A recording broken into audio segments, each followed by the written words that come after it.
लहसुन और प्याज, इनके बिना तो किचन अधूरा सा लगता है ना? खाने में स्वाद तो आता ही है, साथ ही बीमारियों से लड़ने में भी ये कमाल के हैं। पर कभी ये सवाल मन में आया है कि सेहत का ये जो खजाना है, वो पूजा पाठ में या पवित्र व्रतों में पूरी तरह से बैन क्यों है?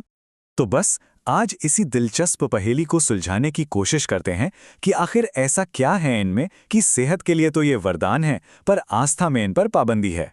और यहीं पर कहानी में एक मज़ेदार ट्विस्ट आता है। एक तरफ साइंस कहता है कि ये तो सुपर फूड हैं, इम्यूनिटी बढ़ाते हैं, बीमारियों से बचाते हैं, और दूसरी तरफ धर्म और आस्था कहती है नहीं, इन्हें प्रसाद में नहीं रख सकते, व्रत में नहीं खा सकते, क्योंकि ये मन की शांति भंग करते हैं। मतलब एक ही चीज सेहत के लिए अच्छी और अध्यात्म के लिए बुरी, कैसे? कमाल की दुविधा है ना?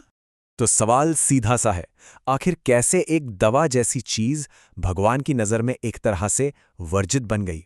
इसका जवाब हमें साइंस की किताबों में नहीं मिलेगा। नहीं, इसके लिए हमें चलना होगा बहुत पीछे, एक बहुत ही पुरानी और नाटकीय कहानी में।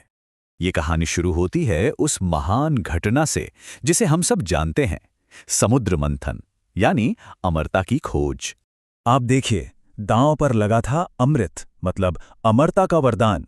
तो जाहिर है इसे पाने के लिए देवों और असुरों के बीच एक जबरदस्त खींचतान शुरू हो गई, एक तरह का युद्ध ही छिड़ गया था।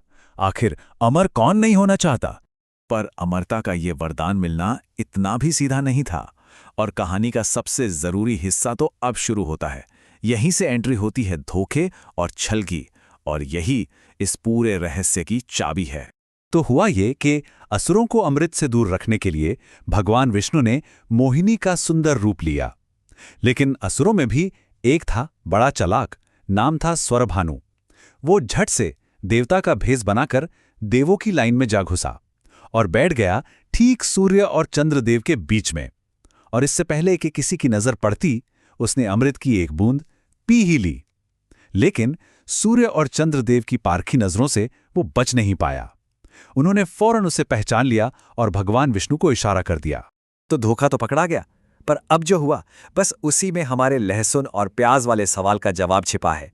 जैसे ही इशारा मिला, भगवान विष्णु ने एक पल की भी देरी नहीं की। उनका सुदर्शन चक्र चला और पलक झपकते ही उस राक्षस का सर धड़ से अलग हो गया।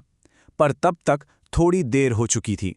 अमृत की वो एक बूंद उसके गले से नीचे उतर गई थी, और इसी वजह से उसका सर और धड़ दोनों अमर हो गए। और जानते हैं वो कौन है? जी हां, वही हैं राहु और केतु। और अब आता है कहानी का वो हिस्सा जो सब कुछ साफ कर देगा। जब स्वरभानु का सिर कटा तो उसके अमृत मिले खून की कुछ बूंदें धरती पर आ गिरीं, और कहते हैं कि उन्हीं बूंदों से लहसुन और प्याज के पौधे उगाए। तो अब समझ में आया कनेक्शन? चलिए अब इस कहानी को आज की मान्यताओं से जोड़कर इस पहेली को पूरी तरह से हल करते हैं। देखिए, इस पूरी पाबंदी को समझने के लिए एक शब्द को समझना बहुत जरूरी है, तामसिक।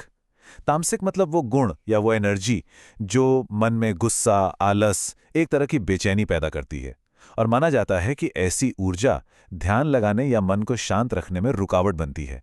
तो अब देखिए, लहसुन और प्याज की ये ड्यूअल पर्सनैलिटी, इनमें दो चीजों का असर है।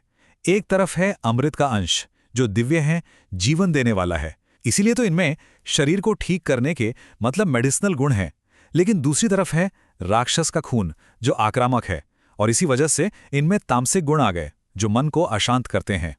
मतलब सीधा सीधा हिसाब है, इनमें अमृत की वजह से सेहत वाले गुण तो आ गए जो इन्हें दवा बनाते हैं, पर इनकी पैदाइश एक राक्षस के खून से हुई है, जिसकी वजह से इनमें एक ऐसी तेज आक्रामक ऊर्जा भी है जो पूजा पाठ और ध्यान के लिए अच्छी नहीं मानी जाती। और बस यहीं से सेहत और पवित्रता के बीच का ये टकराव शुरू होता है। तो आखिर में सवाल वहीं आकर खड़ा हो जाता है, रास्ता कौन सा चुना जाए, शरीर के स्वास्थ्य वाला या मन की शांति वाला?